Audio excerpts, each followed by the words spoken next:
I am here. I am here. The rising of my consciousness. That's what I'm going to start saying. The rising of my consciousness. It's not a new day. It's just now. What will I be aware of now when they're in this moment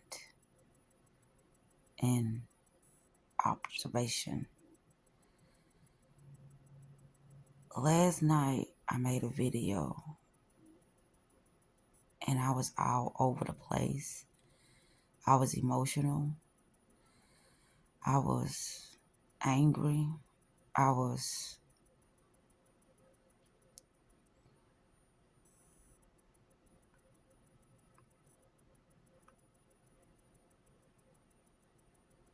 just expressing myself like I normally do. But I look at it now as me being very confused,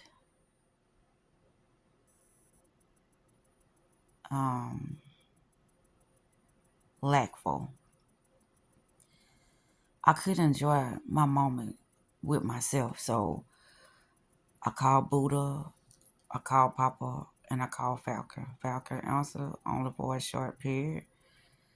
Papa, he didn't answer. Buddha, he answered. And this is what I be talking about when it comes to you. People are somewhat predictable. It's always the same thing, and it's like, so are you, meaning me. What compelled me to make those phone calls? To see what type of result was I going to get. To see could I really have a meaningful conversation with somebody other than myself. But it's already been tested and proven with certain individuals, it's going to be the same scenario. They're clueless about what I be talking about. They go through their day unconscious, just on autopilot with the demands that has been given to them to achieve or to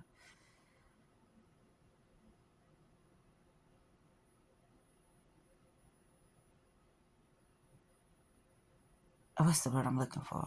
I don't know. But whatever task that has been given to them outside of themselves for them to why everybody gets stuck when I think about that, for them to handle for that day.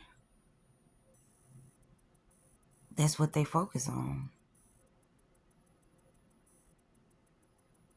It's just like Buddha said, you know what I realized every time my birthday get, every time my birthday is approaching,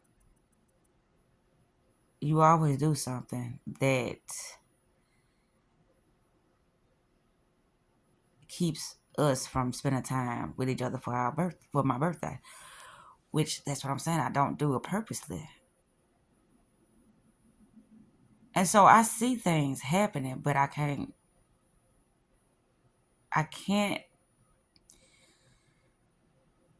express it to others so that they can understand it. Cause it's simple, but it's complex. And so when he said that, I'm like, it's not that I don't do that purposely, because I don't even know when your birthday is. And I said that not to throw in his face that I don't give a fuck, but it wasn't really something important to me, because we could never have nothing stable. So I never remember his birthday, because like he said, I was never around him for his birthday. So I never knew his birthday. And actually, every time his birthday approached, he was always doing something. He already had stuff planned for himself, and I wasn't included. So I never knew his birthday because I never was with him.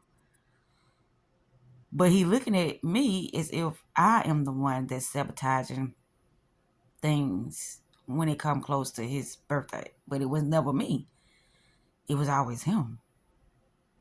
See, life have a funny way of unfolding things to people, but they don't know how to interpret it. They ain't looking at things for what they are. They're looking at things for how they think things are being shown to them, not how they are. And that was interesting for him to say that. Like every time my birthday approached, it always something happened that we don't be around each other. He was like, my birthday approaching. And he was like, don't cut me off. Don't cut me off. I got to say this. But I already knew what he was finna say. I already knew how he was feeling. Because it's like, damn, we've been knowing each other for damn near 10 years and you don't know my birthday? No. That's the truth. What you want me to do, lie? I don't know your birthday because I'm never around you for your birthday. Because you was always doing something without me. And when I talk about the past, it's not to make nobody feel bad. I only talk about the past because I reflect on the past. That's how I changed, how I moved. I changed my behavior. I changed my thinking process because I will reflect on the past to look at what happened, who it happened with, what I did, what was said, and how I could make things better for me, regardless of how the next person feel about it. But that was interesting. And he instantly went in attack mode, like, don't cut me off. Because there's, I can't even hear him because, yeah, I was cutting him off because I knew what he was about to say. That's just a prime example of what I'm talking about. And I was also talking about how I see how things are inverted and how relationships are broken, how it's so much hate, mistrust, how it's so much confusion out here. But everything starts with the self. That's why I said don't nobody reflect on their day. They just keep going on autopilot and hoping for the best. And that's not how it is done. You have to really look at things for what it is first, in order for you to change how you are perceiving that situation at that moment in time. But when a person look at something, they see it for what they've been taught, not for what it is. So even if a person start to analyze or reflect on things, they still gonna get a unfavorable outcome or some type of distorted perception of the situation, because what information, what wisdom is they using to interpret the situation? Something that is not beneficial for a change in a positive way. And this is what I'm seeing. Also, when I made that video, instantly I got 2 videos on YouTube explaining the exact same thing that I was talking about, but my awareness was fuzzy last night, very fuzzy, and I can honestly say that because of how I was just all over the place trying to explain something, and it's like it wasn't coming out right, and I have a tendency of cutting myself off and jumping to another situation and not finishing explaining something that I was already talking about, and then I go back and talk about that, and it's like, oh my gosh, this is just all over the place. But I noticed that I was doing it, and it's like last night I was lonely. I wasn't in bad company, but it's like I wanted to see what would happen. Would they pick up?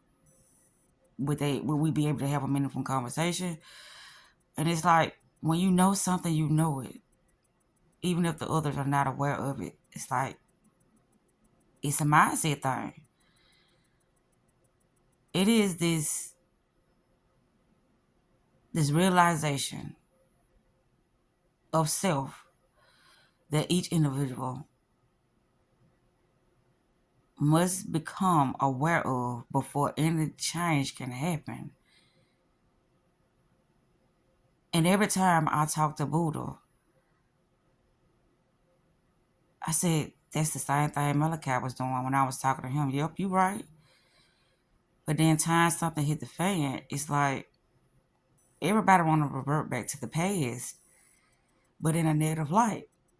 I will revert back to the past, but I would bring clarity about the situation or the negativity in the positive, the negativity in the positivity. Meaning, I know what happened that, made the situation blow out of proportion, and I know what happened. I know what could have happened that could have changed it for the better of both of us. Because I reflect and I look at things for what they were, and I look at things for actually how it was. It's like change for the betterment. People are afraid of that because it's like, I did that? I wasn't trying to do that. All I was doing was trying to have me some fun at that moment, trying to relieve stress at that moment, trying to forget about things by ignoring you and hoping that things would calm down. But I never tried to hurt you intentionally. But that's what happened, and I'm sorry.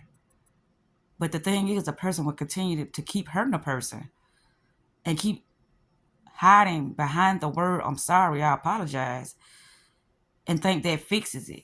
But it don't. Because if you didn't understand why you did something, it's only going to happen again. And that's where all the trauma and all the anger and all the confusion and all the pain and all the struggle and all the self-hatred come from. Because people ain't looking at things for what they are.